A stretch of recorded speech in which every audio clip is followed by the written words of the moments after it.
And we're recording. Oh no. Hello everyone to another episode of Actual Play Broadcast. Today we are not playing anything, we are reviewing 5th edition, totally for the first time. We've totally not had this recorded in the past, and it definitely was not lost in the disappearing of 2024. Definitely was not lost in the great disappearing of 2024. That is heresy. Yep. That was an event that never even happened. I don't even know where we got that name from. Nope. That event is not real. The woman at the supermarket is lying to you. Yep. Absolutely. But thank you for joining us for this recording. So what we're going to be doing is we're going to be, if you've listened to our previous review for we did for Daggerheart, roughly the same structure. If you came here hoping for us to be playing a game of 5th edition or Dungeons and Dragons in general, sorry to disappoint, not happening. We're going to be reviewing the games. If you want to hear our opinion on it, stick around. And the then general idea for this series is to play what we review. We have played 5th extensively. We don't feel like playing it anymore for the channel or for the podcast. We're all pretty done with it. We're ready to move on with our lives. So the review is the D&D 5th edition content you're going to get on this podcast, and that will be the start and end of it.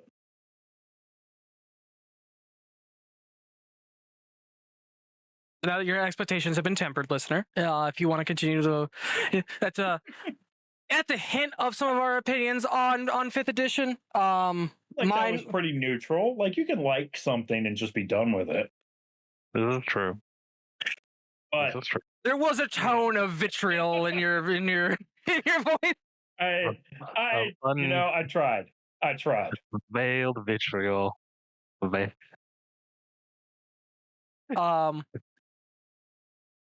are going to try to do an unbiased review, but like multiple people who tell you that they're doing an unbiased review, it may start that way. It hardly ever finishes that way. Yes. These are our opinions on how and our experience with the game and us playing the game. So just, keep that in mind. That it's almost like a review is an opinion given in a structured form and is therefore inherently biased. No, our word is law. Way to get meta. True. Our word is law. Unbiased review is an oxymoron. That's all I'm saying. That's fair. Like, you can't. There's a reason why you don't have, hey guys, I'm reviewing the Pythagorean theorem today. Really, it's a 3 out of 10. I didn't really care for it. The c squared equals b squared plus a squared. I mean, why even have the square? It seems really derivative. Needlessly trying to that doesn't happen outside of this joke. Yeah. Like, a math equation is quantitative. It's a known quantity. When you're talking about something like a game or a system, there's a degree of like, oh yeah, this is objectively bad. But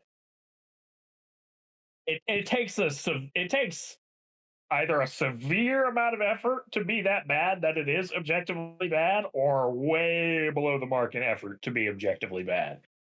So when it comes to something like this, I mean, it is an opinion, man. Like, and if you don't agree with that opinion, that's fine. And you don't have to agree with our opinion either. It can still be worth hearing what we have to say, though. But if you're just here to listen to us beat off Wizards of the Coast, you came to the wrong place. Came to the wrong place. But moving forward from that, we are specifically talking about 5th edition. We're not talking about 4th. We're not talking about 3.5. Not talking about whatever's coming out right now. I don't know if that's considered 6th or not. I don't know what they're doing. I haven't been paying attention to. D1. Are they, Definitely not 6th edition. yeah. Wink. Yeah. But I mean, it's still probably a good idea right around now to talk about what 5th edition did right, what it did wrong, and what we think they could change. That being said, we are expecting one more to join us. They will jump in and probably have a lot of background noise, so I apologize. I was just kind of expected out of Damiani. Damiani, if you're listening, thank you for listening to our content. Honk honk. And then I hope that he does. That way he gets to listen to. He's like, wait, that's not right. That's rude. That's mean. And then it gets loud, and he's just like, oh, okay, no, that is kind of bad. Oh, show up on time. Yeah. Wow. Show up on time, you don't get roasted. Yeah, tell your Uber driver to take a right when they're supposed to take a right. Mm-hmm. But let's start where we always start with these reviews. Core concept of the game. What is this game? What is Derivative? D&D 5th edition? Here we go already. All it did was copy 4th edition, which only copied 3.5. Which only copied 2nd, which copied 1st. Oh God! It's derivative trash. God, no! You have to completely change the formula every edition. You have to completely change the game, so it's unrecognizable. Listen, I'll take not having Thaco from fucking 1st and 2nd. Thank you. I mean, core concept. I mean, it's fine. Like the let's all go on some kind of adventure involving fantasy shenanigans of various multitudes on a 1 to 20 scale of growing power. Conceptually is fine. I don't agree with some of the execution, but conceptually it's fine. And I think we can all to a degree agree to that because we all fairly relatively enjoy Pathfinder. Yeah. Hey. And it's a fantasy RPG. Some people will call it the granddaddy of fantasy RPGs. Do not call System Daddy. Or I don't know, I'll mail you a rabid squirrel. As we're going with. I'll mail you a rabid squirrel. But I hope not. But it was kind of where everything, like D&D is kind of where a lot of systems stem from. 5th edition was the figurehead and the face of the growing RPG movement that we have in our modern day. Before, that's true. Go ahead. That's true. It's not 5th edition didn't do all the lifting on its own. Its existence enabled that kind of paradigm shift to tabletop games being cool amongst the masses.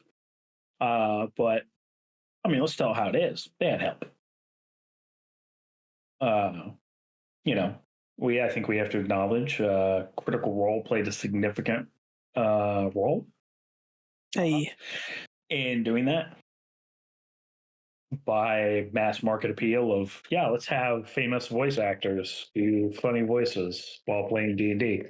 And then, other streamers doing it. And anything we've learned in recent years is streamers, for good or bad, have a lot of influence on the marketplace. Yep. I still imagine a timeline where they kept playing Pathfinder. Yeah. Yeah, I think it would. I think it could happen, and it does make me wonder how different would the market be if they did stick with Pathfinder. Yeah, big number go up. That'd be my hope. 'Cause people aren't afraid of math. Math isn't evil.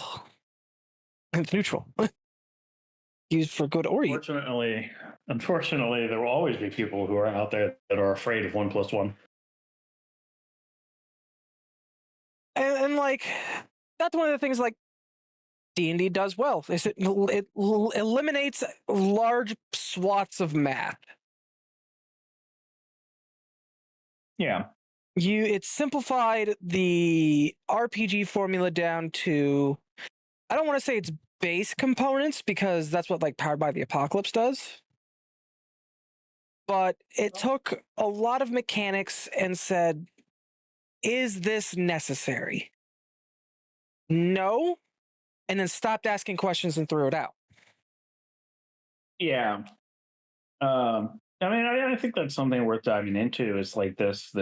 I mean, it's part of the core concept of the game. Is this kind of concept from behind the curtain of what is referred to as bound accuracy?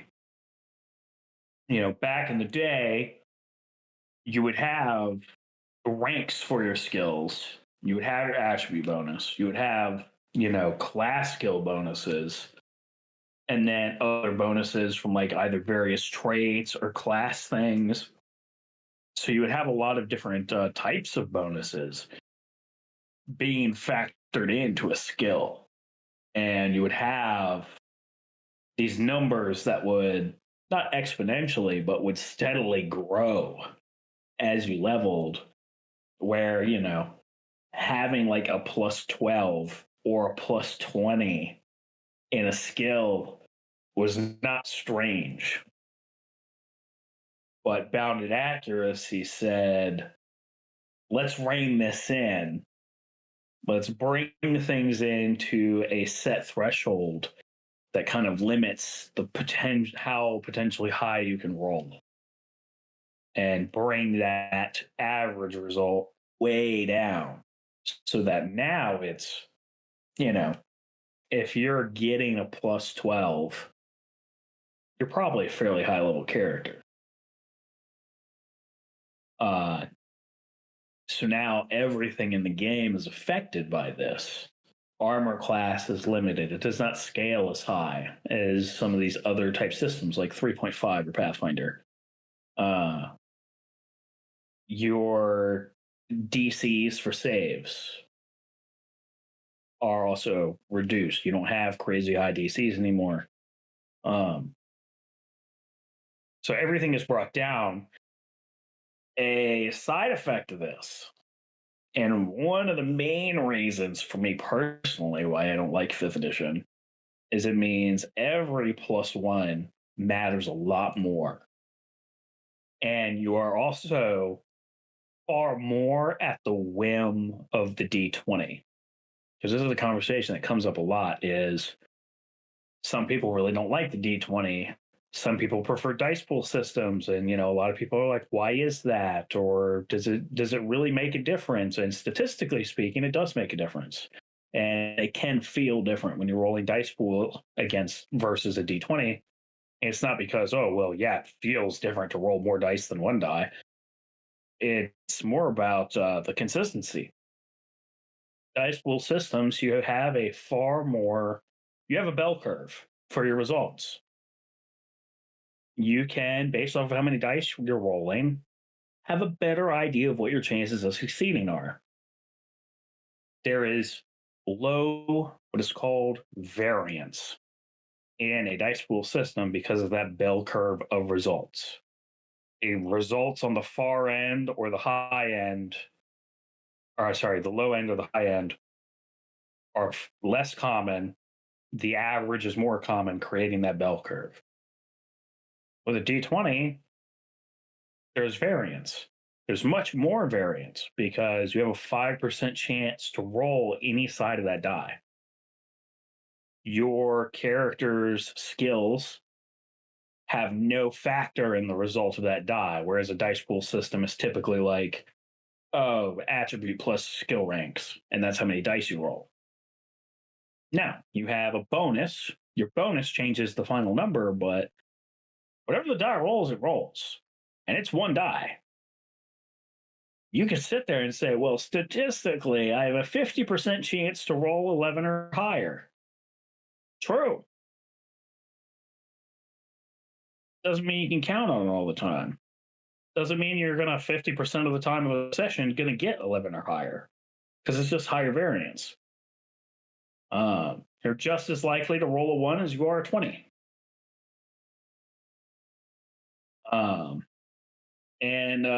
Like for people like me, that gets really annoying, especially when you consider every +1 matters. What happens when you go to pick a race?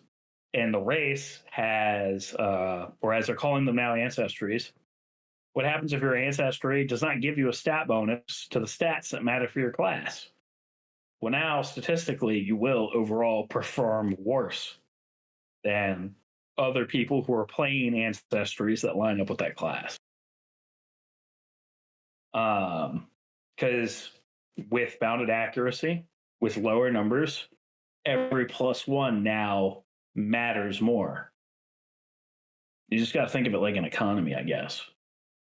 There's less money in the economy, so every dollar is worth more now. Same thing with +1s. Less money out there, each one is worth more.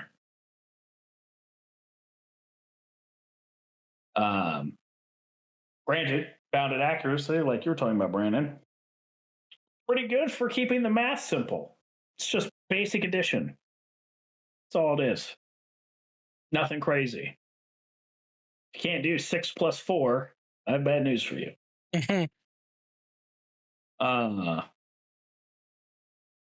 But that, like, those are those side effects to the downsides. You're much more a victim of the die roll.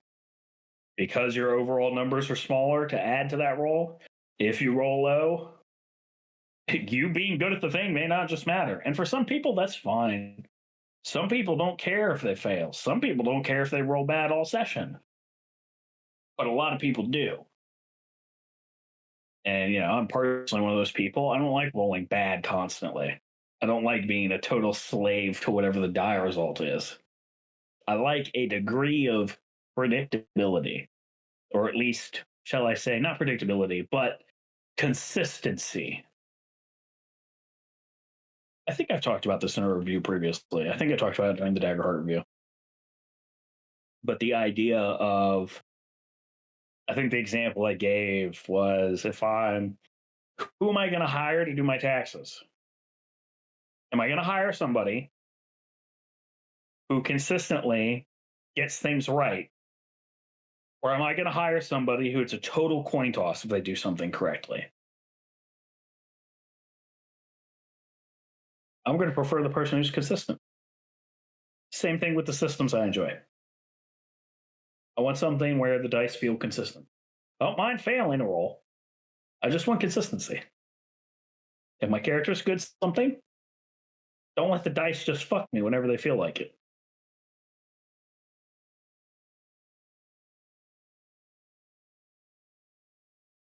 Like, I don't want to totally dominate this, but do you guys have anything to add? Or So, and one of the things that I have issue with in playing 5th edition is I feel like one of the big things I have for me is like character agency and like having an amount of control over what's going on, especially for things your character's like supposed to be good at. So if I'm making a character, I want to be able to sit there and set up my character to be able to have, like, I want several bonuses to this thing I'm trying to do or this thing that my character's supposed to be good at. Like for Pathfinder, and if you're listening to Old Fair, Tilk has a +15, +16 to rolling diplomacy. His ability to like talk to people and be persuasive. I made him to be face oriented and be kind of tanky. You don't get that in 5th edition. In 5th edition, playing as a paladin, just so we have same like even keel concept. Sure, I can play an Aasimar. I get a slight bonus to my charisma score if I pick that as my ancestry. But after that, it's okay. What level are you? Oh, I'm level 1. Okay, so that's a +2 from proficiency. What's your skill? What's your not your skill? What's your attribute? 20. Okay, so that means that you have a 5 plus the 2, so you will only ever have 7 added to your roll for level 1, and that kind of sucks. Because that means that if someone else is building around the same concept as you, it's like, oh, I'm going to be a charisma based character, but like maybe they're not looking to talk to people, but hey, I get proficiency in persuasion anyway.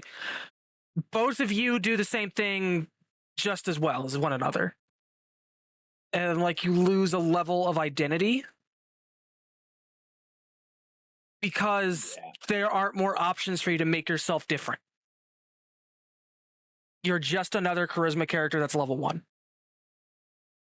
Are there things that you can do to kind of influence that?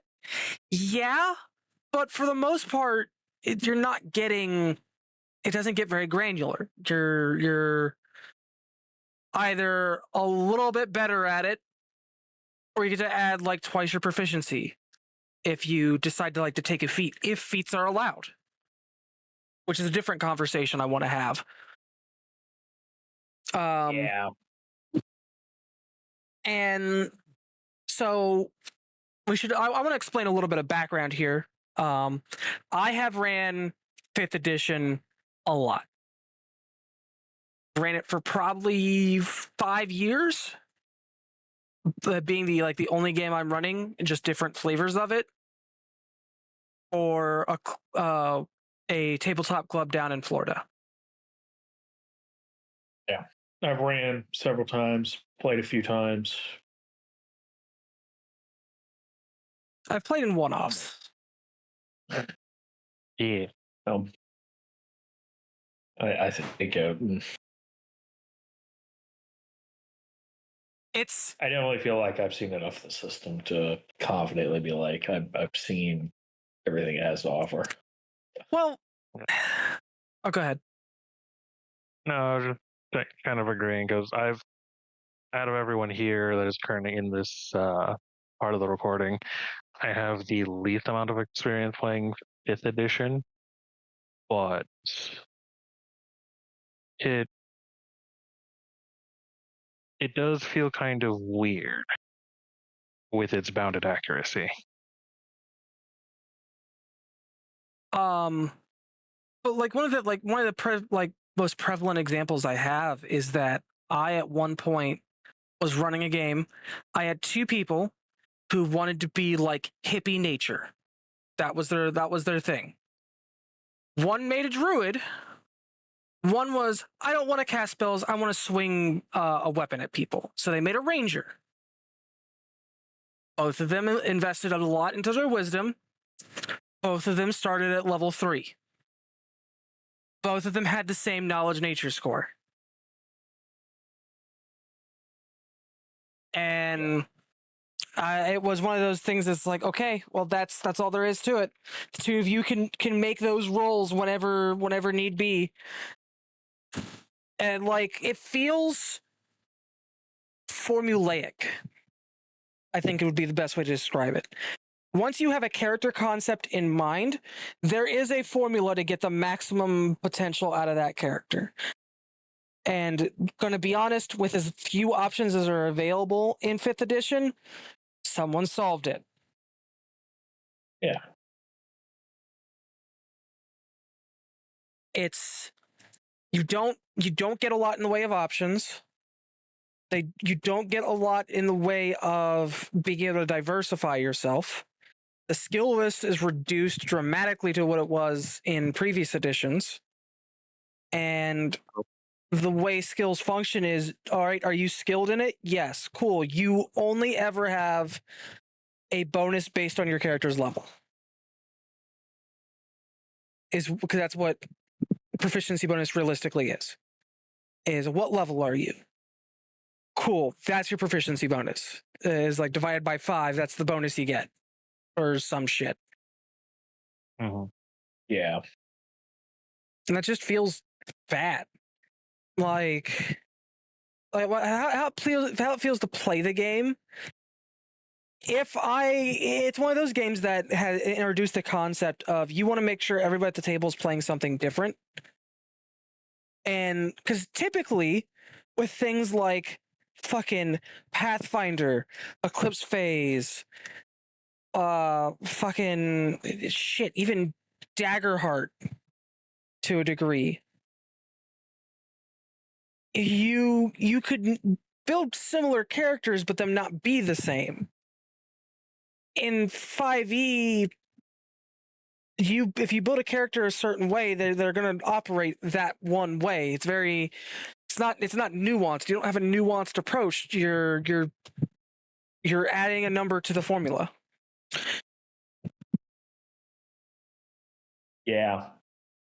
And that's kind of the problem. That's one of the like major like core issues with the system I have is because of the limited options.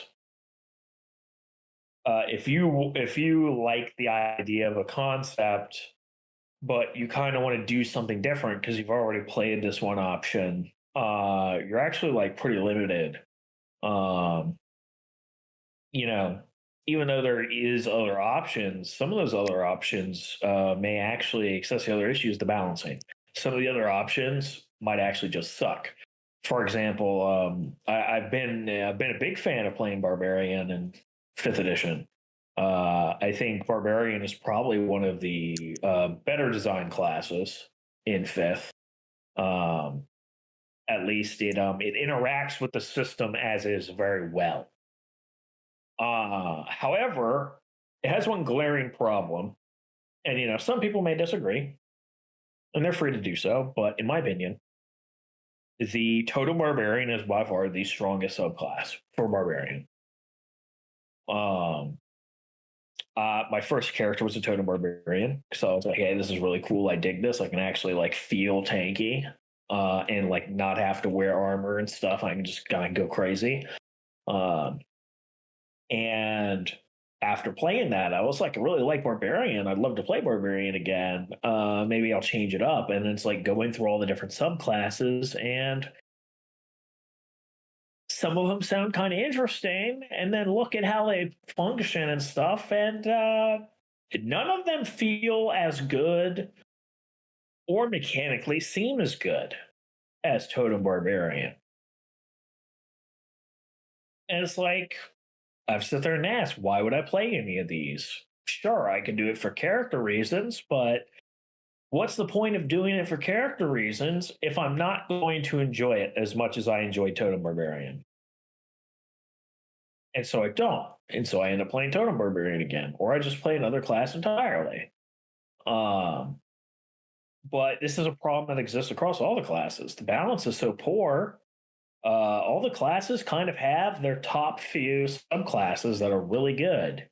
And newsflash, Wizards of the Coast is not very good about rebalancing their stuff. Like Ranger in the game has been in a generally shit position.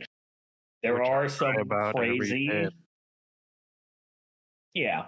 And there are like some crazy like Ranger like turn 1 damage builds, but that doesn't really save the class. That's people optimizing. Yeah. And like that was also an issue for Warlock on release. Further books had to come out for people to go, oh, okay, Warlock is fun to play.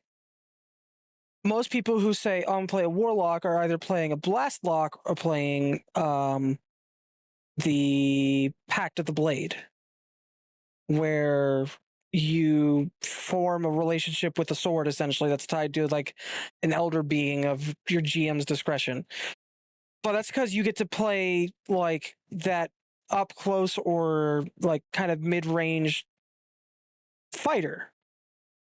You get to have the ability to cast spells and very decent spells,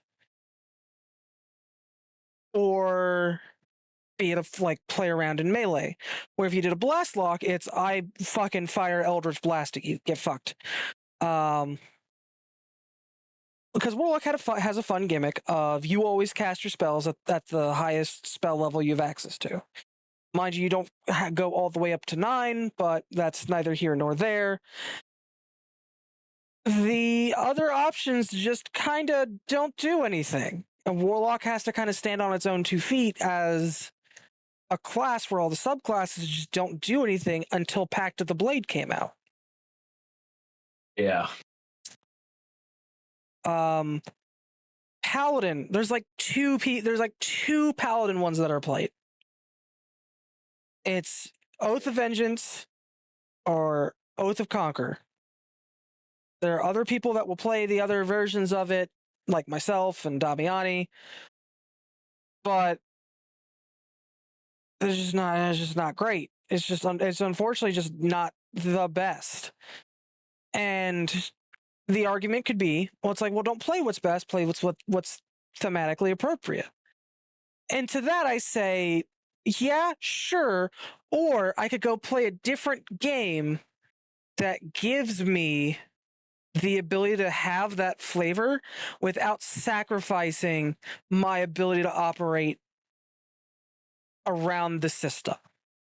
Yeah, and like that's an important part of these reviews is you got to understand like these reviews are always about why do I want to play or not want to play this system.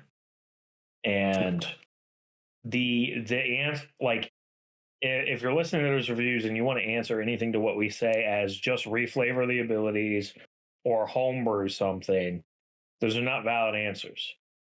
We can homebrew and we can reflavor. We can do everything in that vein, in those veins, in another system. The question and point of these reviews is why should we or shouldn't we do those things with this system? So yeah, why would you play D&D 5th if you want to play a paladin, but the options you want do not feel good to play when you could get that experience, but better in a different system?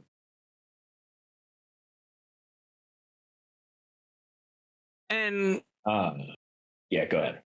And that's like the important thing here is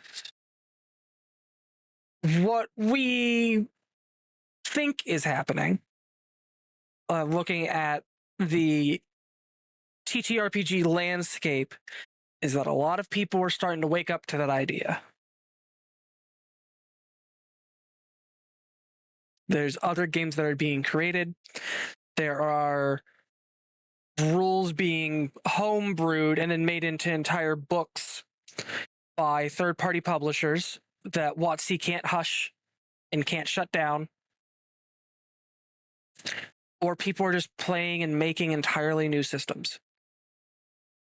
Like a Daggerheart. And who would ever make their own system? That'd be Who would? A lot of work. It is a lot of fucking work. Who would be fucking insane enough to? Yeah, dude. Yeah. But so when that's the issue is like why should I spend my time and my money, more importantly, in this system? Because WotC is trying to shut down D&D Beyond. When they bought D&D Beyond, one of their leads expressly said, "I want to destroy this site." So this is reportedly. This is then becomes a question of, okay, well then I need to get the books either digitally or physically. That way I have access to all these options unless I want to make them up myself. Mind you, there are resources for you to get them online. SRDs and whatnot do exist. And that's if you do everything legally and don't pirate anything. but pirates are going to pirate. But piracy is fueled by either a desire to not give someone money, or by the process in which doing it is obnoxious. So Yeah, look, I'm a strong proponent of piracy. Like, if you're trapped for cash and you want to try something out, you can figure it out. I'm not going to tell you how to go do it. I'm not going to give you the instructions to do it, but go try it out for free. If you really like it, pay for it. Like, if you like the product, you should pay for the product, support it. But let's face the reality. People who pirate things, 90% of the time, they weren't going to pay for it anyways. And that's another thing to keep in mind is there are a number of games that have easily accessible quick start or shallow rules for you to try shit out in. Yeah, Square Enix, not one of them. Nope. I don't know if we'll do a review on that one, going to be honest. I'd be kind of down to kind of dig into it a little bit, but I don't. Well, we review tabletop RPGs here, not board games. Yeah, That's can't argue with that. Yeah, it's a short version. It's more like a board game. Yeah, if that wasn't clear enough. It's just go play the MMO. Yeah, just go play the MMO. Or free to level 70. Fabula Ultima. Go pick up Fabula Ultima and try that out instead. We're gonna speak about Fabula Ultima later when we start talking about suggestions, because just because we brought it up. If you do want Final Fantasy and you've heard bad things, just go get Fabula Ultima. Or At the Gates. Backer kit. Look it up. I will. But so keep that in mind. We're looking at this as people who have invested time and money into this hobby and into these books. Some of us more than others. And I ask myself every time I hear something about a release, especially from Wizards of the Coast, do I want that book? Do I want that content? And the answer 8 times out of 10 is no, I don't want that. Yeah, and it's because I don't enjoy how the game functions presently. Yeah. I also take issue with it from a just a product standpoint, personally. Wizards has shown that they don't really want to put a lot of effort into their products.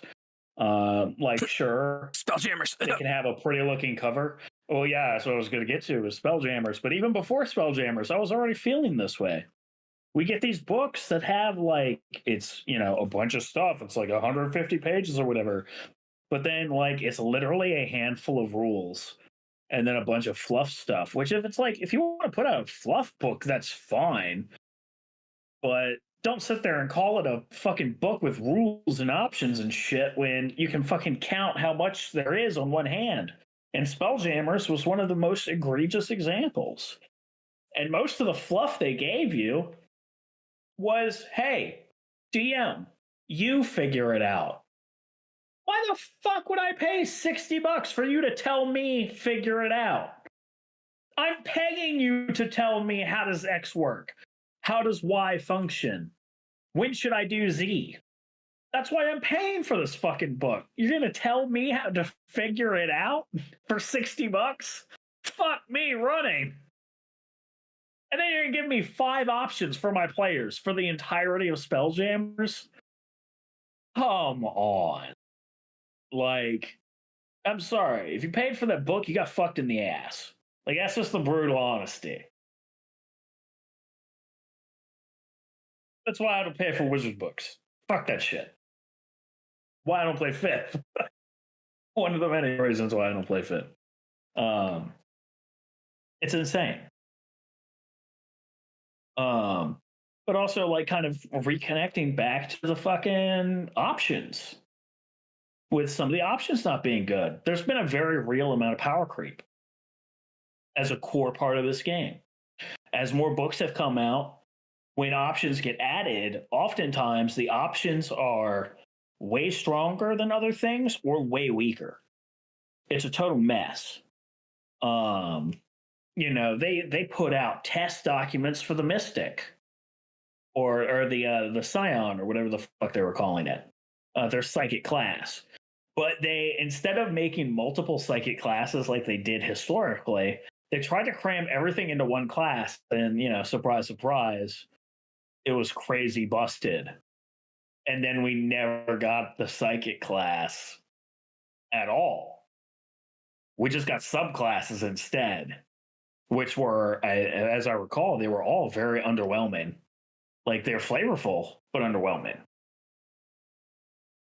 But then you have other things that come out like Blade Singer and stuff like that are really good.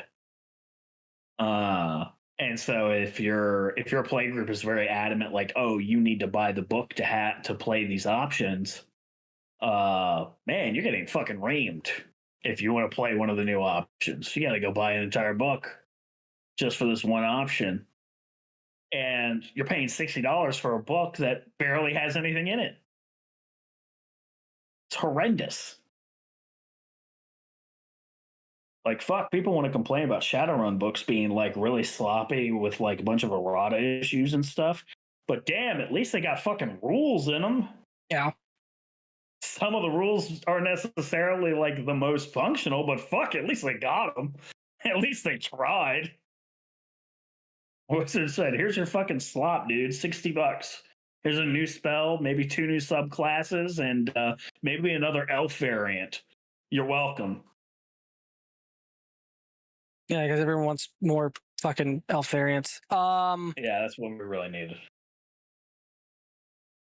And like, I think that boils down to my main issue, like playing the game, is I don't feel like I have a lot in the way of options. And the options I do have, everyone more or less has access to in one way, form, or fashion. So if me and another person aren't communicating, or we both just sit down at the table with sheets, we could potentially have same character. And the only thing differentiating us is flavor and description. Oh, but flavor's half the fun of the game. It's like, yeah, the other half is mechanics.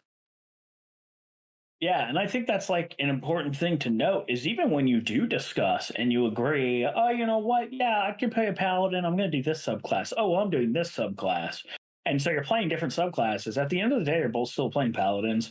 Your skills are still the same. The only difference is every so many levels, you're going to have different abilities. You're still playing paladins. You're still going to have that overlap there. Even if you don't build exactly the same, at the end of the day, you're still going to be the same. It's a system that definitely you're heavily incentivized to not have class overlap because of how little difference there is. And I think that's why one of the major reasons why you see a lot of people prefer full casters, or if they're playing martial characters, they have a tendency to play fighter. Because there's a lot more room between casters and fighter where they actually have options outside of their class abilities. Because you get spell choices, fighters can kind of specialize in different weapons and stuff. There's a lot more flexibility.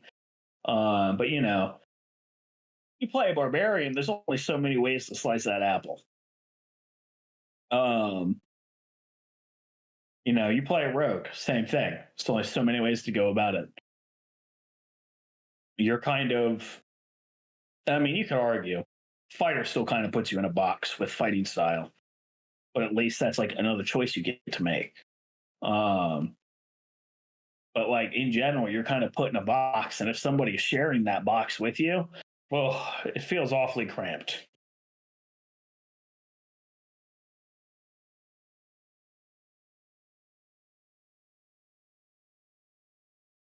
And it's also, if you're somebody who you only like playing a particular kind of character concept, it might actually get boring pretty quickly. Like, if only one type of class really appeals to you, the system doesn't offer very much variance for that to really make that something you can do game after game after game. That's the other issue with 5th edition is when it does come to like spell options for casters, there are distinctly good options and distinctly bad options. Which kind of further goes into the balance issue of the game. Yeah, and it's just wild that one of the things that we have to try to figure out for the game is whether or not it has the options that we want for us to enjoy playing the game. Oh yeah, dude.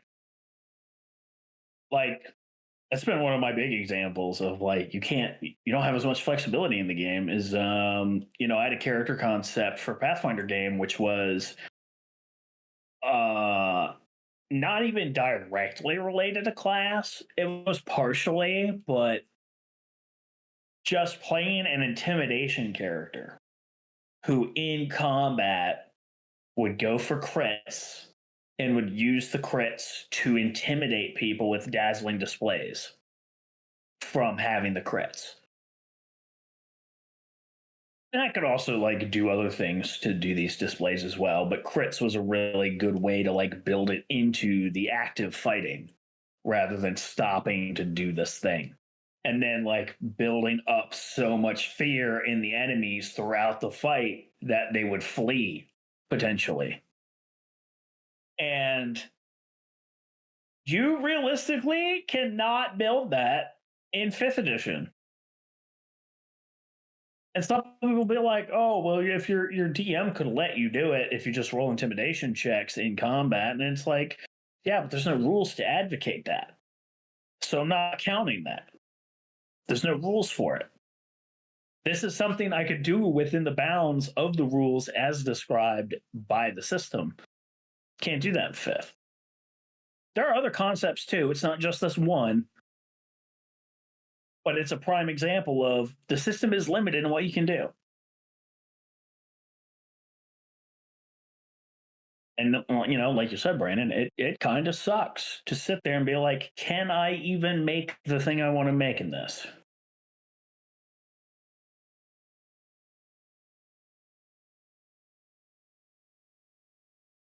And that's the trouble is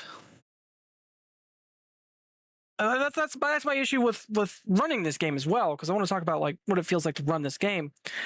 Is I have a player approach me saying I want to do XYZ, and some folks might think this is a good thing for someone running the game. I can definitively say you're going to pick this, and this at level 1, and that's all they get to do. You're going to pick these 3 options, and then after that, you get to flavor it however you want. Which, I mean, yeah, that's simple, but if you have 2 players come to you, which I have had on multiple occasions, I want to play XYZ. Oh, I also want to play XYZ. How can we make it different? Well, you can't. Not mechanically speaking. And then you can flavor it however you want. And then you go through and both players are playing the same concept. And it becomes a fight between, not like an actual fight, no one ever got into an argument or anything, but both players are sitting here trying to figure out how they can do the concept they wanted to do differently, but still achieve the same goal, which you can't. I have both players who are like, oh, I want to speak with plants. Oh, I want to speak with plants. Okay, well, you both can have a conversation with the plants. And like that's the depth. That's as deep as it goes, other than what it looks like for them to cast it, which is great. And there's ways that you can have that function where you can have two players who like, oh, I'm going to speak with plants. What do? Oh, I take out a conical and put it to my ear. The other one starts actually speaking with the plants like they're a person. And like that's neat, but it doesn't shine the way it would with mechanics. It makes for a good storytelling tidbit, but both players walked away from those games going, I wish I would have played something else because the other person was doing this. And that, as like for me as a GM, that feels bad because my options are try to enforce the differences as much as possible between their flavors, or convince one of them to not play the concept they wanted to play. And one of those is distinctly less fun than the other. Yeah. Because, like, the reality is, when you have double class combos, that one player is generally thinking about, well, I want to do my thing. Well, if you got two of these players, oftentimes you only need one person to do the thing. You don't need two, typically. So, but now you've got two who want to do the same thing. And so, whether it's hostile or not, they're going to end up competing for that spotlight moment, which doesn't feel great.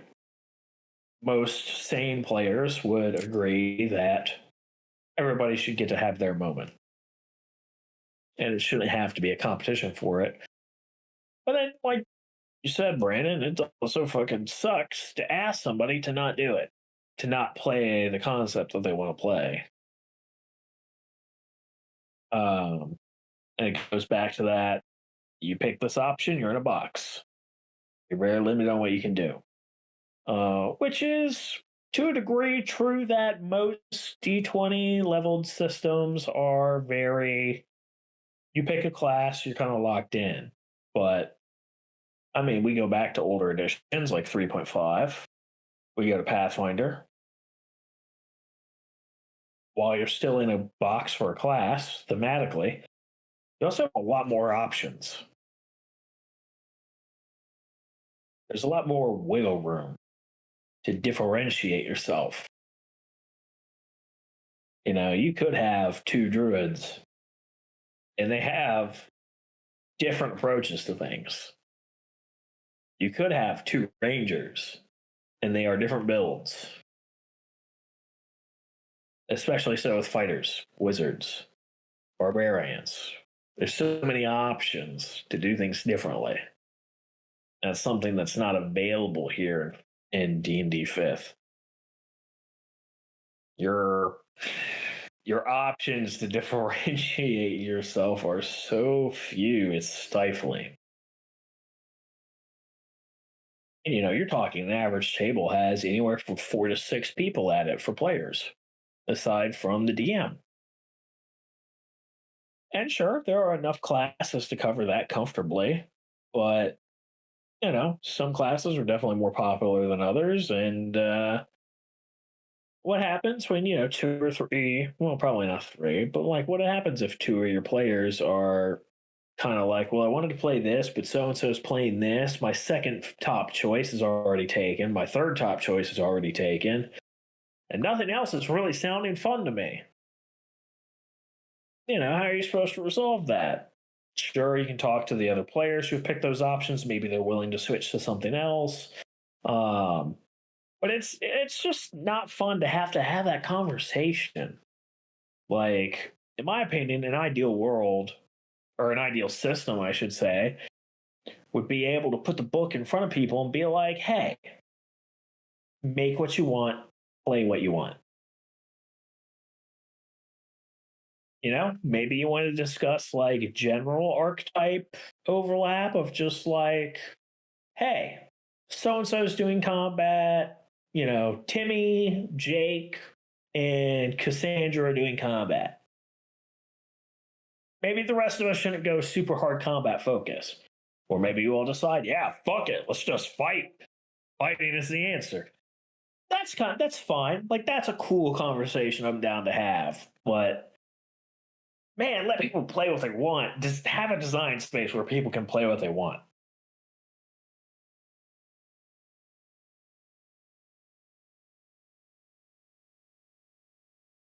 And as like, so Ollie, as a player that's like more fresh to fifth edition, what are like when making a character? What were some of the things that you ran into that you had issue with? Personally speaking, didn't really feel like some of the options I had per class was what I was looking for.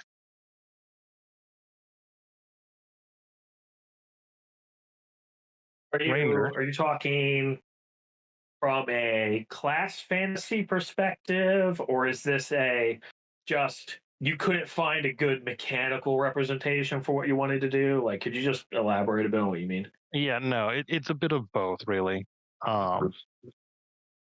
Ranger is kind of like chasing the dragon for me.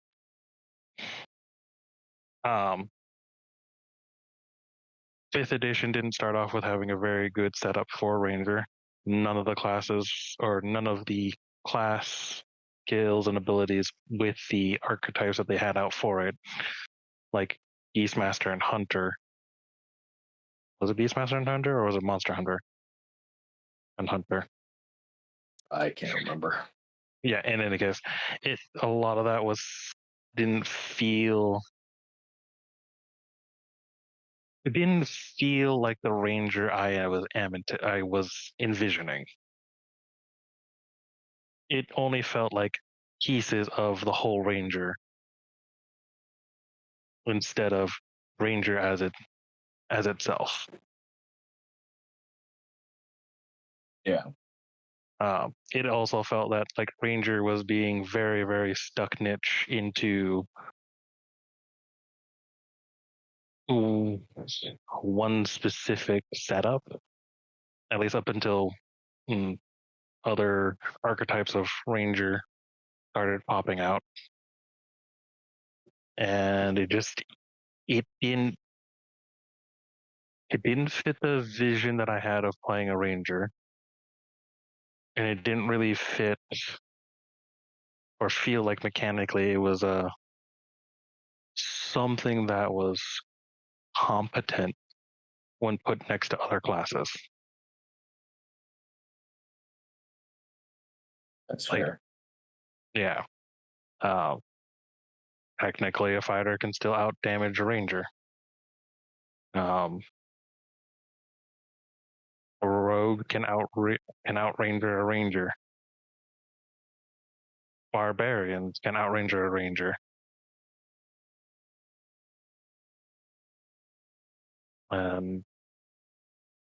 Yeah. Yeah, that's kind of how it felt like, even to some extent, with Paladin and one of its oaths being somewhat nature orientated.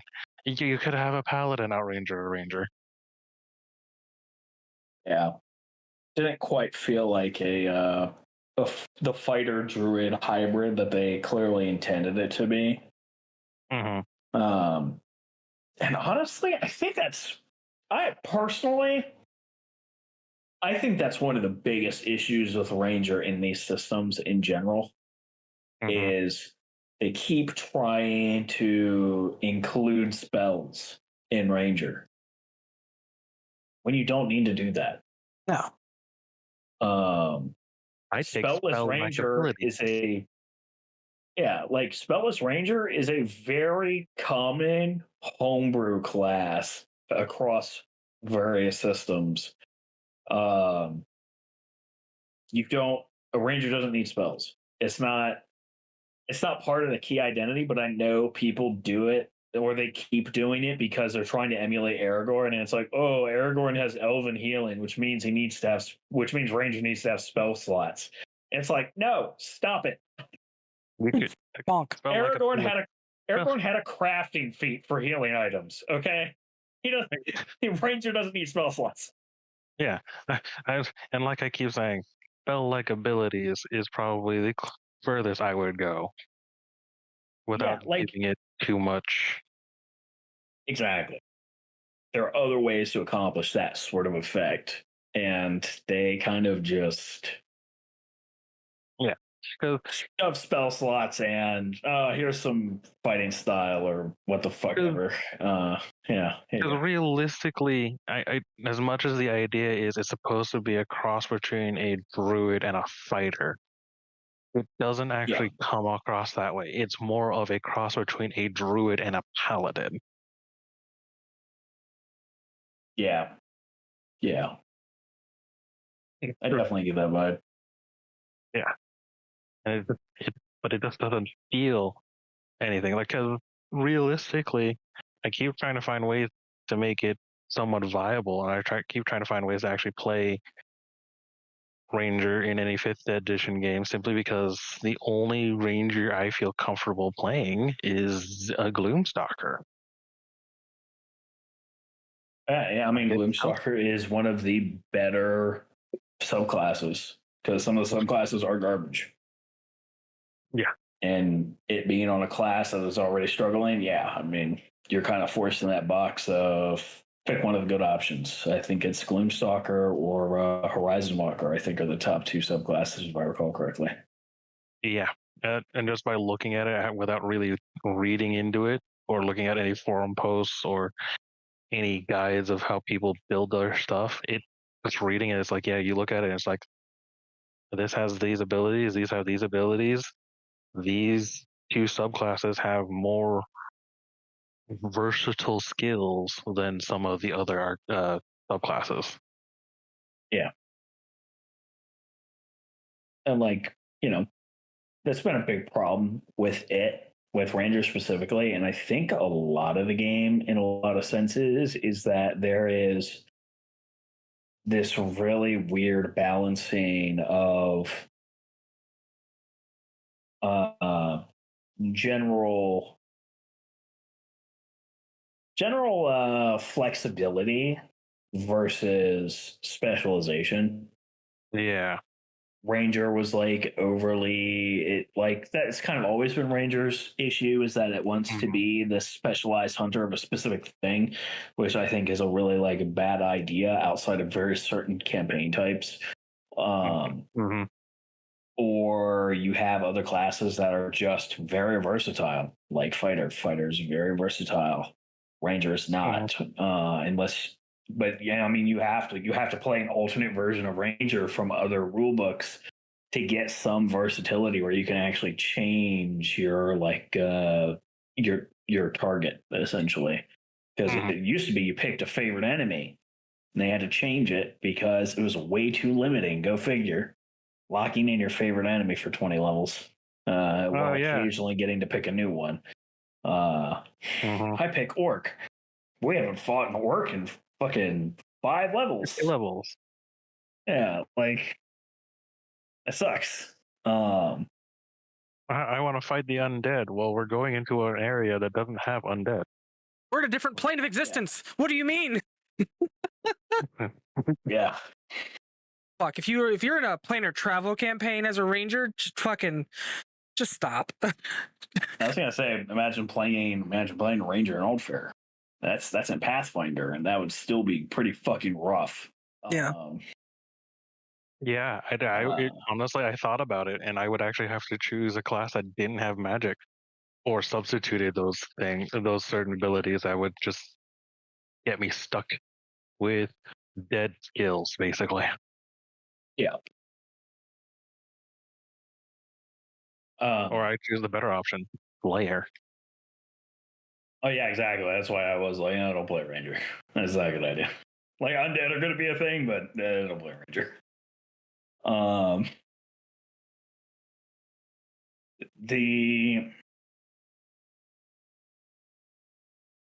I think I want to shift gears a little bit, and talk about. So we're still kind of talking about a lot of the core issues with the game. I want to talk about advantage, disadvantage. Yeah. I will say this. good concept. Conceptually a good idea. However, taken way too far.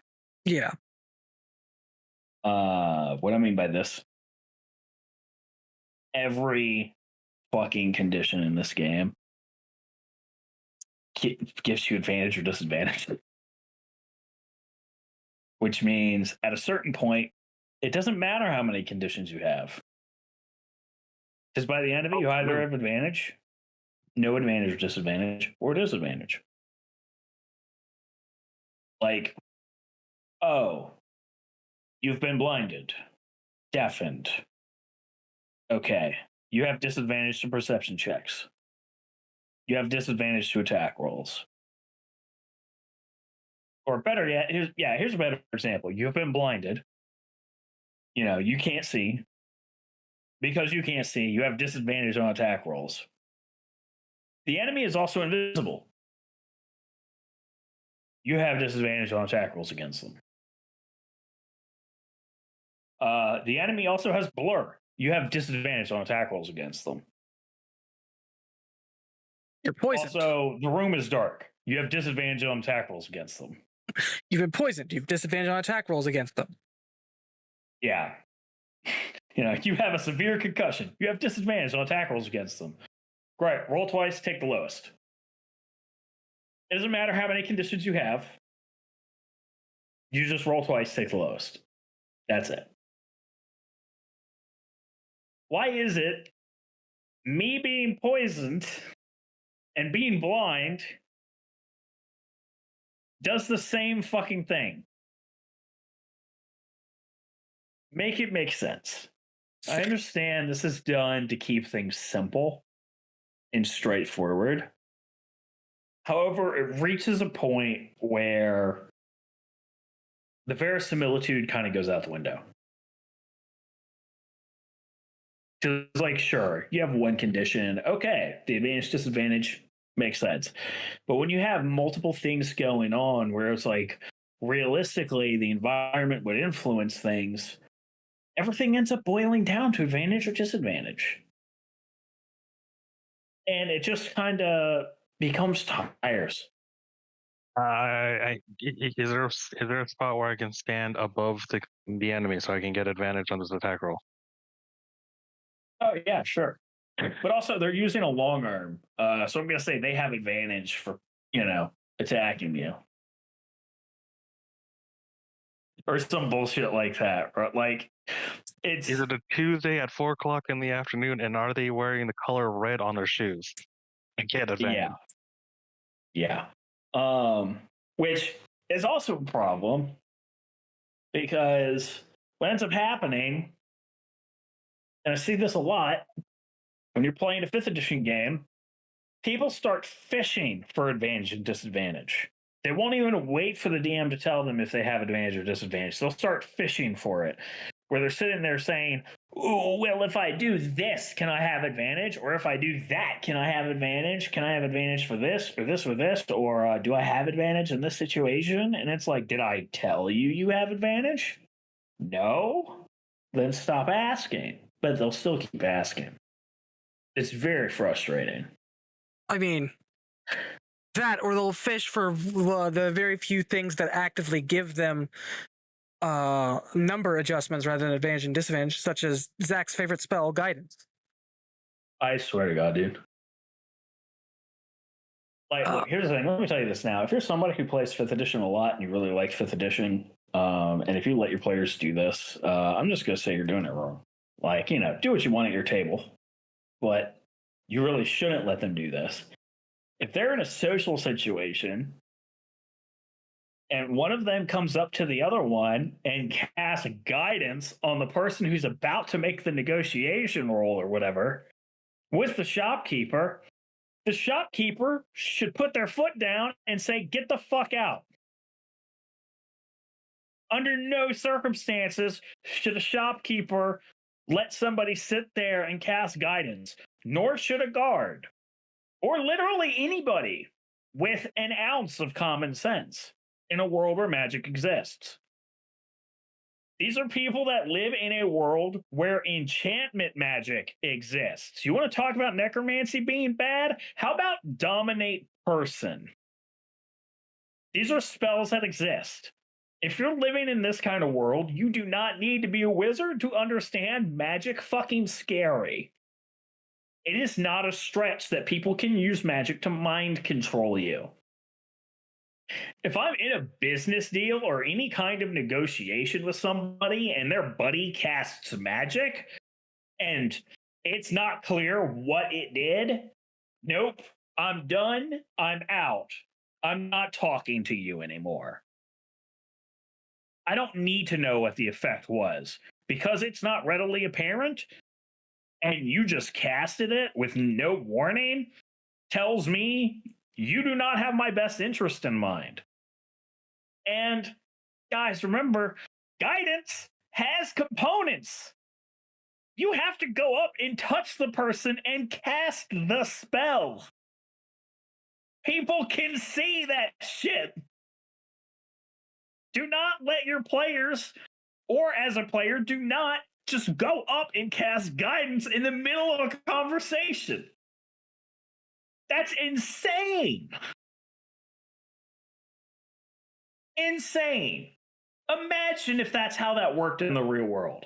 You could go up to one of your buddies at Walmart or whatever and be like, "Oh, bro, you got to negotiate for a better deal." And you go up, or not even Walmart, but you're at like a business deal for a corporation and magic is real. And they sit there and they give guidance to the salesman to sell you on something, to give them better chances of convincing you. You're not going to continue to negotiate with that person. They're trying to pull a fast one on you. But better yet, the base issue with guidance, it's the fact that it's a 1d4 bonus to a roll in a system where every +1 matters. And you can cast it infinitely? Well, no wonder players are casting guidance left, right, and center. That +1 is fucking significant. And there's no limit to it.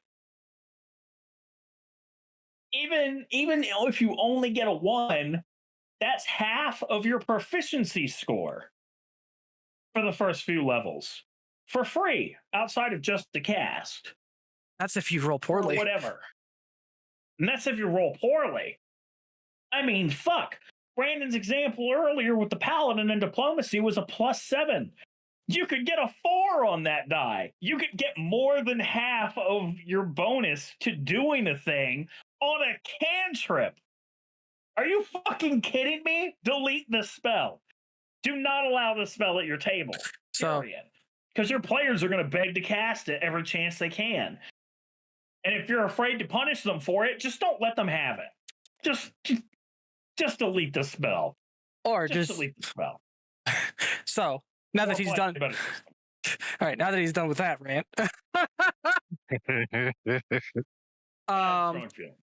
Yes.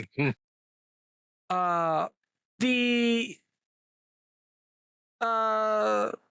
was trying to figure out how to spell for proficiency bonus. I was losing my mind. But like guidance is a spell that at the end of the day, calling it a spell is disingenuous. It is a cantrip that is just good. There is not a reason for a player to not have it. If they have the ability to have guidance, they probably should. Is that a problem? That depends who you ask. If you ask Zach, obviously based on that rant he just went on, he thinks it's a perfect spell for them to have. No, he thinks it's terrible for them to have. But the spell, the reason why the spell is so popular is indicative of another issue, which is that you don't have a lot of ways to get bonuses. You have a lot of ways to get advantage and disadvantage. Advantage, pretty fucking good. Like, rolling, if you're looking at 50-50 odds on whether or not you fail or succeed a test, advantage and disadvantage is fucking game changing. And then just, sometimes it's cracked out of its mind and, it's like, I don't have a good chance of doing this, but, I got that advantage. You roll that 1 and then you roll a nat 20 on it and you're just like, let's fucking go. And that's a good high to have. But because of the lack of depth with the system mechanics that allow you to manipulate rolls, either by adding numbers to it, by subtracting numbers to it, different modifiers. Due to that lack, the cantrip guidance is silly. For anyone that's played Baldur's Gate 3, you can slap guidance onto fucking anything you do. It's just a thing that happens. Which is fucking insane. If you don't have someone armed with guidance, you should. Just a little tidbit for those of you who play Baldur's Gate. But when you're going around having to fish for numbers and fish for every conceivable bonus you can get, just to make it feel like you're doing something to put the odds in your favor, it's indicative of an issue with the game. For example, it's a D4 bonus, right? So that D4, if you get the 4 on a level 1 character, is the same proficiency bonus that level 9s to 12s get. That is how powerful that is. Just so we have a full perspective of that. You have either half the proficiency bonus of level 1 or the proficiency bonus all the way up to level 12. That is really good just to have. Guidance is very powerful for that in and of itself. Or what you could say is that there is no significant change between leveling up other than class abilities. That is the only significance leveling up has, is that you increase your class power. You don't increase your character's power. Your class power becomes more powerful. You don't get any better at any. You don't really get any better at any skills. You don't pick up new skills. There is no way for you to pick up new skills if you're not using feats. If you're not using feats, the only way to do it is through narrative shenanigans that the GM has to allow anyway. If you make a character that is really good as intimidating and you've never done jack shit with it, and you're like, maybe I want to deceive people, you got to get a feat for that. You got to get a feat to start pumping things, to when I even start pumping, just to get that. But once you get it, it's as good as everything else you're good at. So you have that going for you.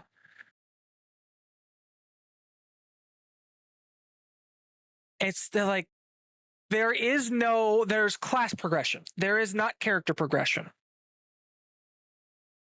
Those are two different concepts. Your character does not grow.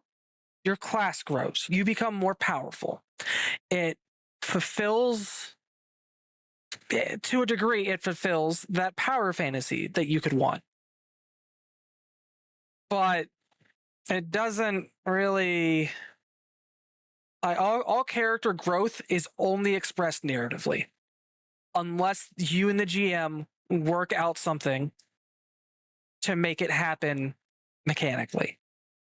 And again, I'm all fine for people doing that, but that's not what we're reviewing the game on. We're reviewing the game on its ability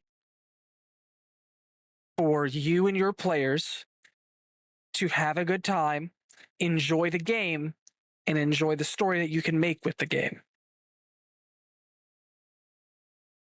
I don't enjoy games that sideline mechanics for the sake of telling a story. And I don't enjoy games that sideline telling the story for mechanics. GURPS. Riffs.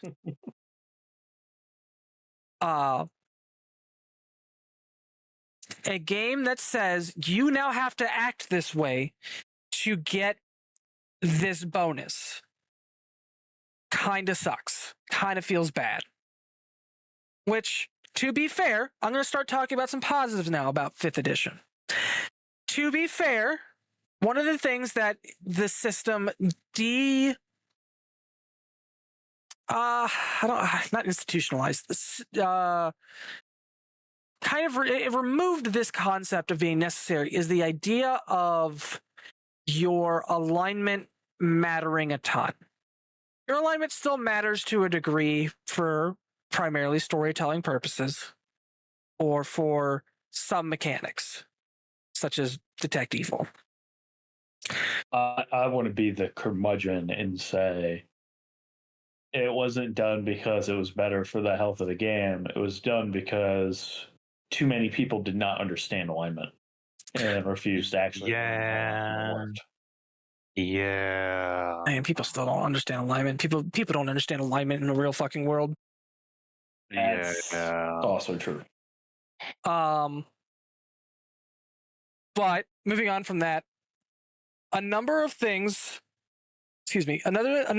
are done for a number of classes that were alignment dependent. One of which being Paladin, where they de-emphasize the importance of you worshiping a deity and you being of a certain alignment. You can be any alignment of Paladin and get by just fine. You don't lose your powers. You aren't told that in 7 days you'll die to a mysterious little girl from a well. Yet.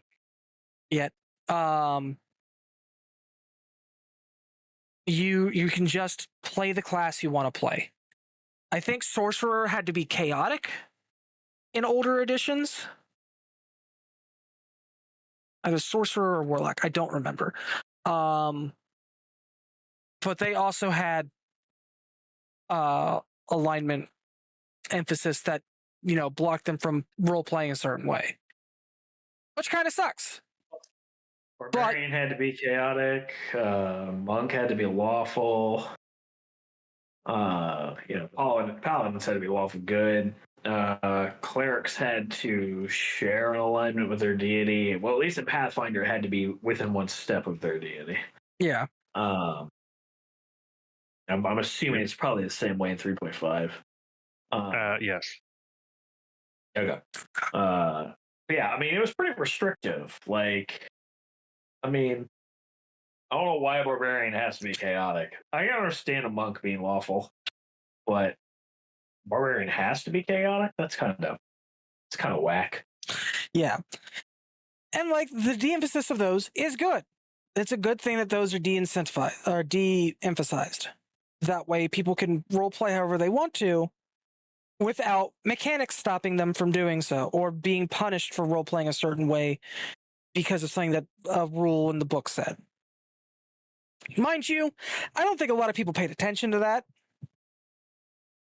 But still, it's something to be aware of. That being said, the fact that the system was, for lack of a better term, dumbed down tremendously. I'm going to ignore 4th edition exists, from 3.5. Kind of hurt my opinion of the game. Mind you, this opened up the door for people to enjoy the game more because more people to enjoy the game because now it's not a nerd hobby. It's not just, oh, you have to be a fucking nerd that's studying stat in order to fucking play the game. No, you don't have to do that. You never had to do that. You had to be able to do basic, I don't even want to call it algebra.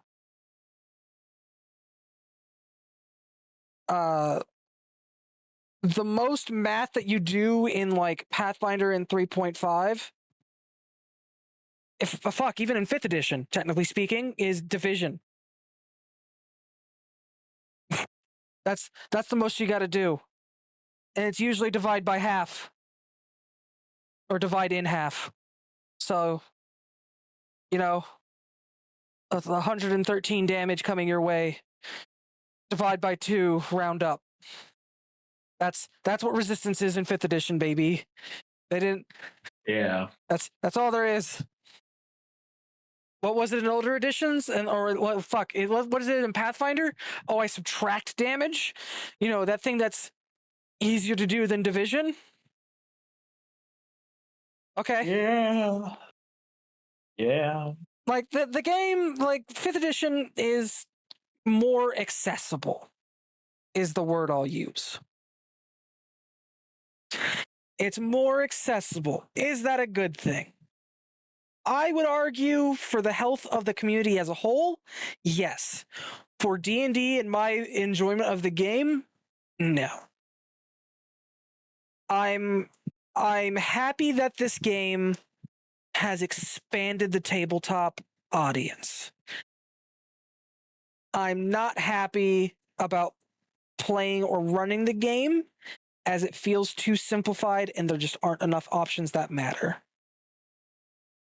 Yeah, that's my positive takeaway from the game. It's brain dead easy to prep for. You're free to disagree, but it is the easiest system I've ever prepped for. I can easily pull out a monster stat block out of my ass. I never have to open the bestiary in 5th. With how crunched down the numbers are and how basic the mechanics are, making monsters is fucking easy. I know people like to complain how hard it is to dial in the health and shit. That's just the nature of D&D, baby. Yeah, that paladin did just crit. Yeah, he did just dump all of his spell slots into that smite. Because fuck you, that's why. That's what he's going to do. And guess what? There's no amount of prep you can do to prepare for that. Oh, you gave your monster too much health and the party has been just rolling badly the entire time. Guess what? That shit ain't unique to D&D. That's not a 5th edition problem. That's just a D20 problem. That's a dice problem. Yeah, that's the problem that's been around 5 ever.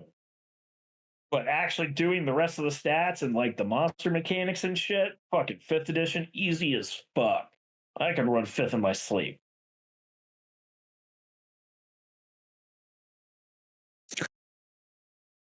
And Ollie, your turn. What do you like about 5th edition? I do like that it is a little bit more streamlined, at least in terms of some of the play. Sitting here about worrying about some of the mechanics or things that I'm used to from where a lot of my actual experiences with tabletop role-playing games comes from. It's because it's a different system. It does feel, at least, there isn't a whole lot more, or there isn't as much of a, wait, I need to check on a rule real quick. I need to check on how this interacts with this and do this so I can do that. To some degree, there is still that kind of wait. We need to double check something just to see if that's actually how it's supposed to be done.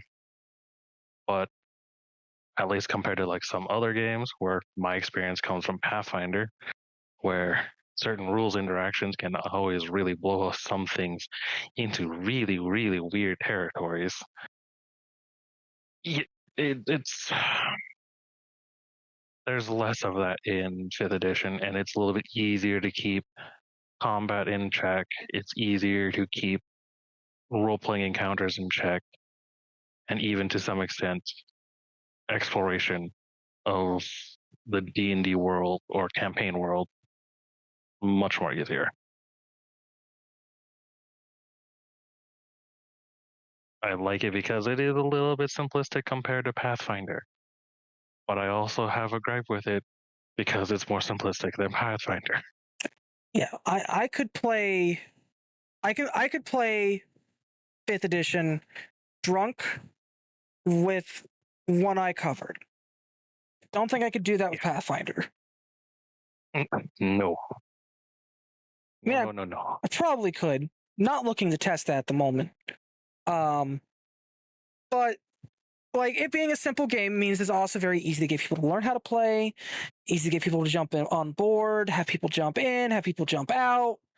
you don't have to explain a whole lot, and you can very easily like explain while you're going. And to be fair, if you're a good teacher, you can do that with pretty much any game.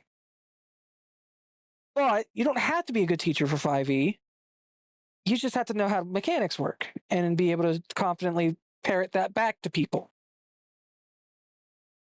Now, we kind of have spent a long time talking about what we don't like about the game, so I don't know if we're going to really dive into that section. Cliff notes for Zach. Guidance. Zach hates guidance. Guidance bad. Yeah, guidance bad. Guidance bad.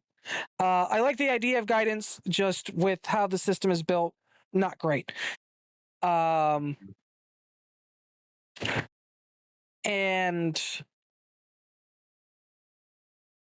it's too simple. There's not enough mechanics. There's not a lot of depth to the mechanics that do exist.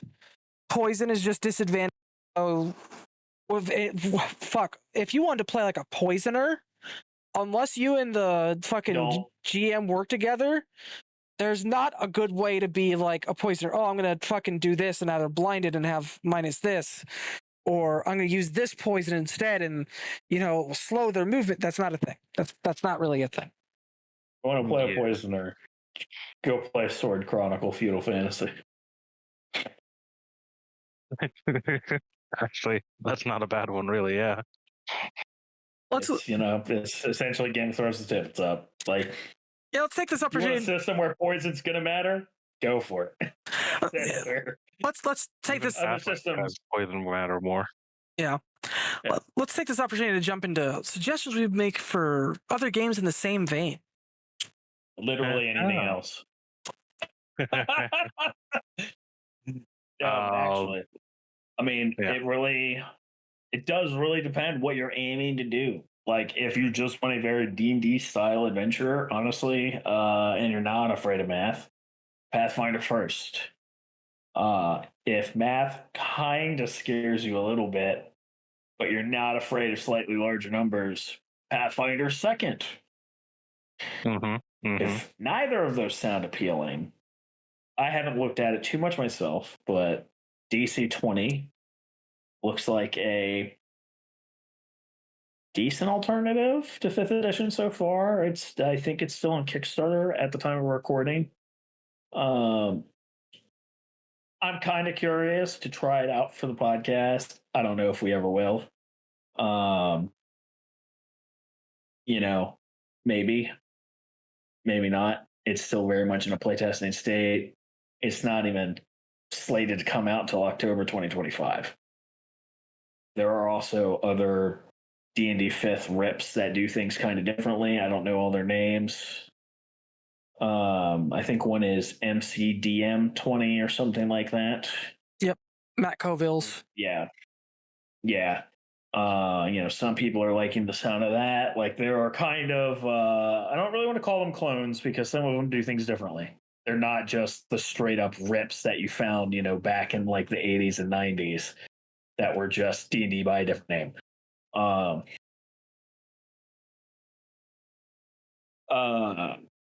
But like, I mean, if you're looking for a very specific type of fantasy, there are tons of systems out there. Like we were talking about Final Fantasy. If you want a more JRPG style, just kind of world, or just kind of fantasy, like, a very wholesome, feel good fantasy, but you also want to like kill God. No further questions.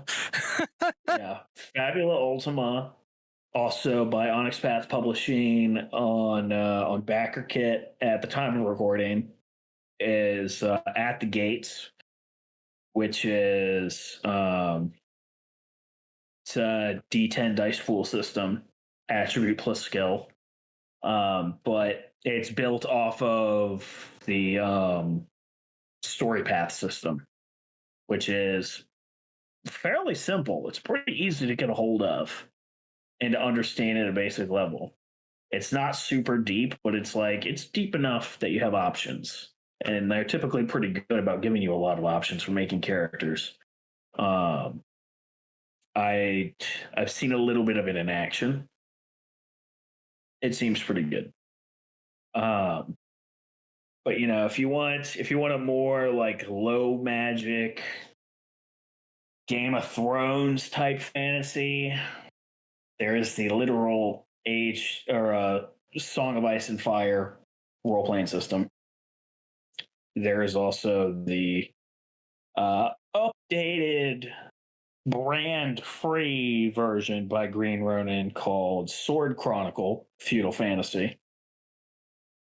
You know, doesn't do everything perfectly, but it's very nice if you want to do that kind of feudal fantasy role playing.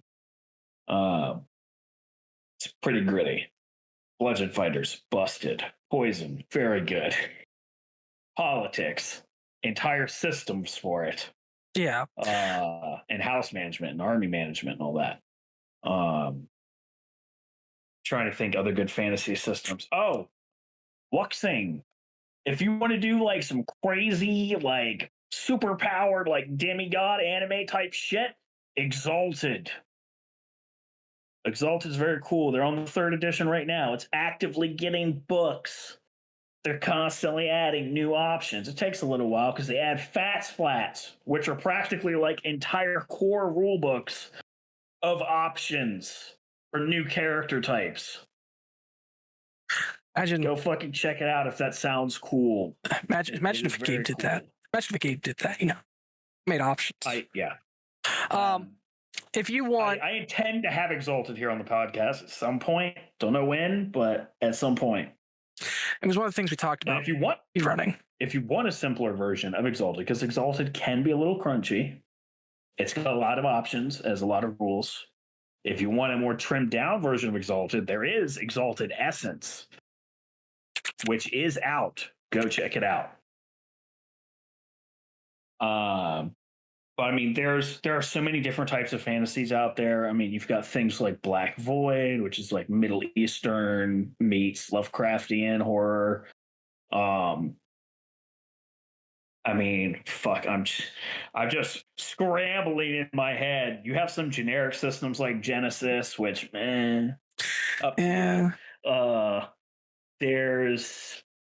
some stuff for specific brands, like there's the Age of Sigmar system called Soulbound. Iron Kingdoms, if you want to do a steampunk magic universe with battle tech or battle mechs. It's like maybe I should actually look at what fucking books I have. If you want more feudal Japan in your fantasy, I highly recommend L5R 3rd or 4th edition. This is when it was not being published by Fantasy Flight. Not a fan of Fantasy Flight's any games. I like their card games. I don't like any of their tabletop RPGs. Yeah. But like, just, you know, especially if you want to get very much like, I feel, mind you, I'm not Japanese. I am painfully white. I feel like L5R is a very good fantasy, like it's a respectful take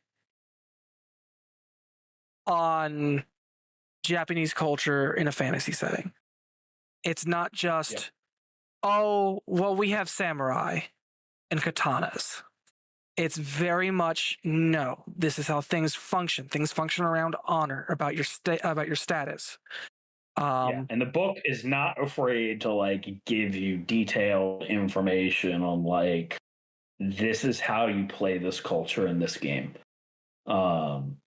You know, you do not have to do outside research. If you grab L5R 4th edition, it tells you everything you need to know to play that game. And it's nice to have a game that's respectful of the culture it comes from. Absolutely. Another really great one. I actually thought about mentioning it at the start, and it totally slipped my mind. At the time, it was known as, at least among its fans, as D&D but better. Fucking Earth Dawn. If you want that D&D feel, but do not want that D&D system, Earth Dawn. everybody is, I mean, everybody in the party is cracked. They are just powerful. They don't Yeah. start off super powerful, but you are still very capable as an Earth Dawn character. And they have a very detailed setting. There was a lot of lore to sink your teeth into. They have Fuck a yeah. very interesting dice mechanic. That, you know, it's a little different. It would take a little getting used to, but Earth Dawn is a very cool, very rich setting. There's a lot of stuff you can do with it. There's a lot of materials out there, and it's one of those systems where it has 4 editions now. From what I've heard, the 4th edition's pretty good. And it's also one of those things where they have like a lot of books from previous editions where it's not hard to like get a hold of those books. And I just mine them for lore or mine them for mechanical ideas that are not terribly hard to update, but they've been pretty good about updating old options to the newer editions. So if you just want to grab some of the old books for adventure ideas or to just actually run some of those old adventures but with new rules, there's a lot there. Earth Dawn is very much your party isn't a party of adventurers, it's a party of heroes. Yes, the entire point of the game is to become legends.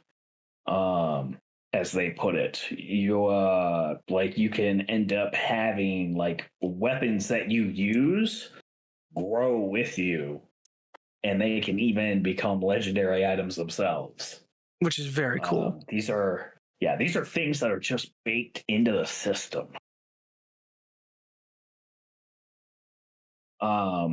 Like looking through here through other systems that I have, Shadow the Demon Lord and Shadow the Weird Wizard, also kind of like 5th edition adjacent, but are fairly well liked. But they are kind of designed for games with a more of a limited run in mind.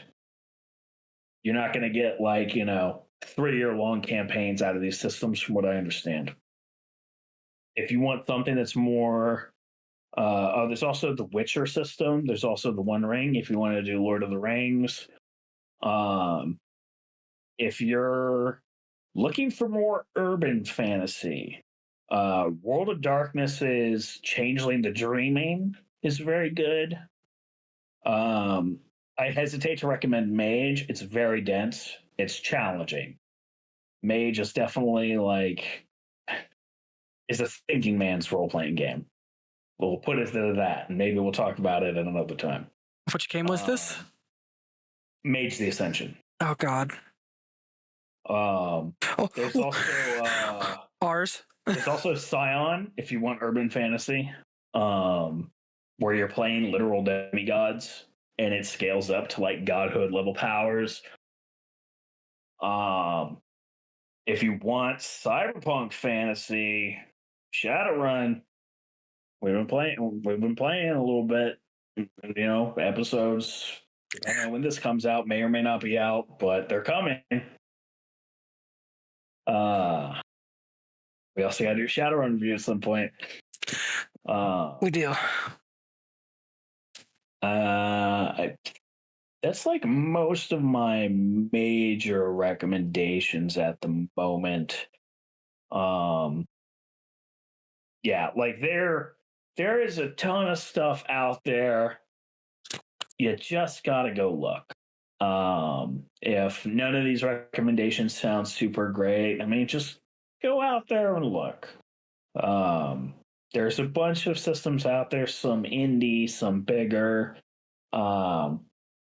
It's a big wide world out there. Fantasy, unfortunately, is just one of those genres where if you're very specifically looking for a D&D type fantasy, you're kind of putting yourself into a box.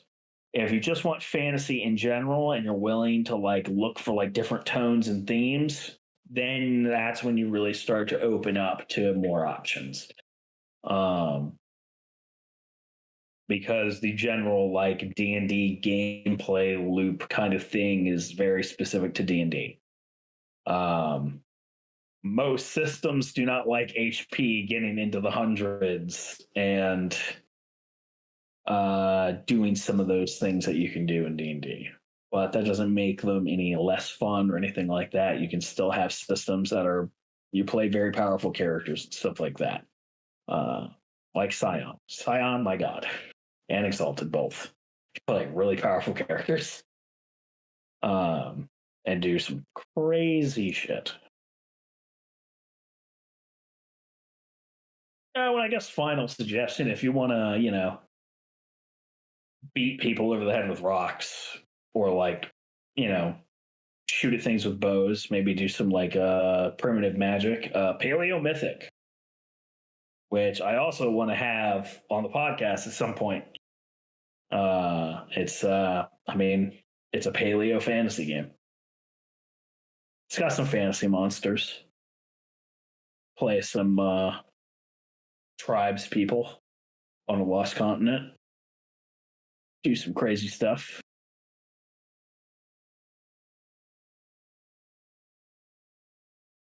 So those are all my recommendations. You mentioned a lot of the ones I would recommend as well. I could definitely speak to Shadowrun. I mean, this is the idea of keeping like in line with fantasy. Mind you, it's not like medieval fantasy. But like, if you're looking for medieval fantasy, you want something that feels pretty close to D&D, but you want a little bit more depth. Simple answer is Pathfinder. If you're wanting to get crazy, I mean, there's no shortage of options. Yeah.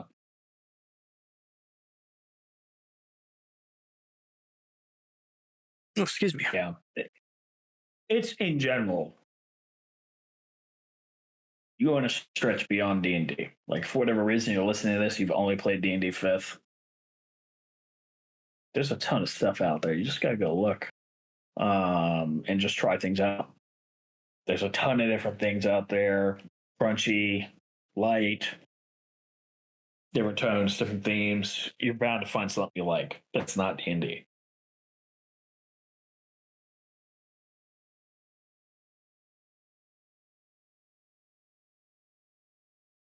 And of course, if you're of that certain persuasion, if you want to try something for free, try something for free. But if you decide to stick with something, support the creators. Don't just ever only get things for free. If you're going to put in the effort to get things for free.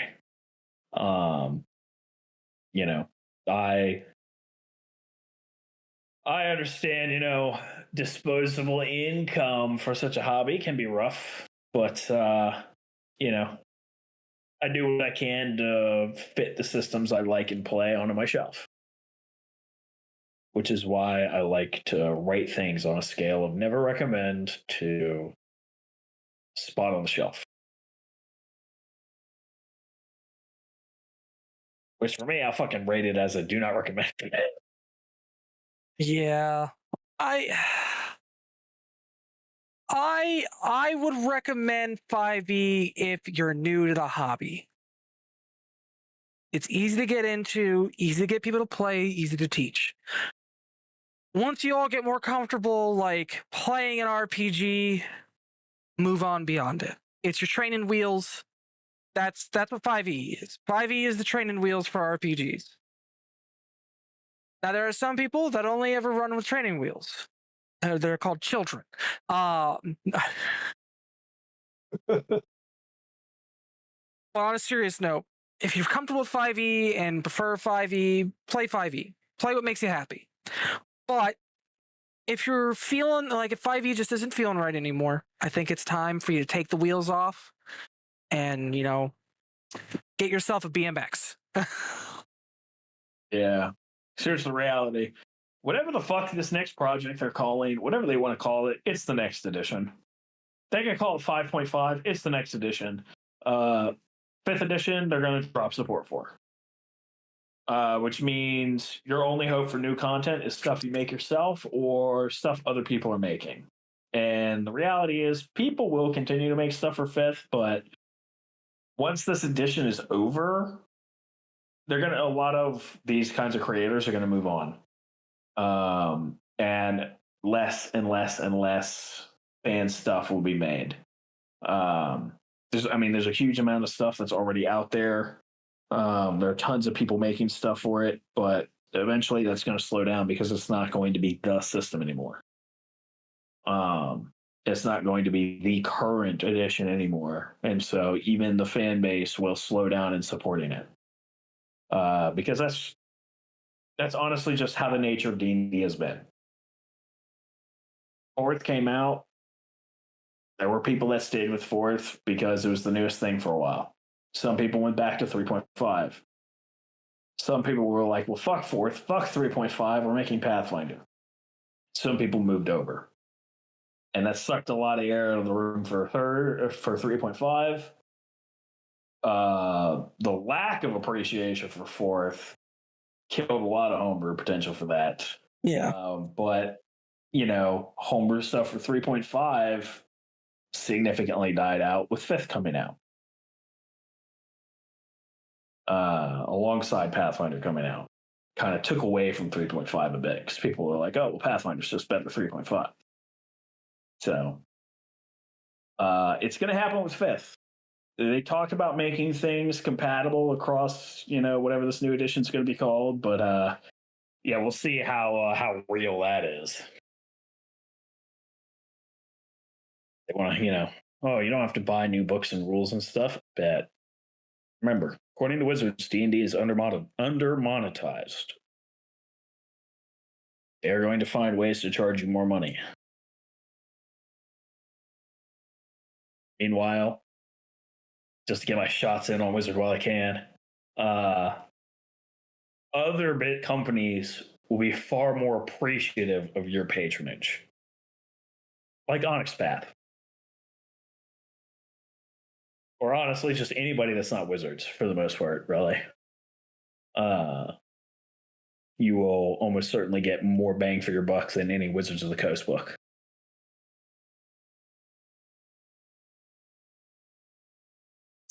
And that's the thing that's an important thing to remember. Help the people that help you.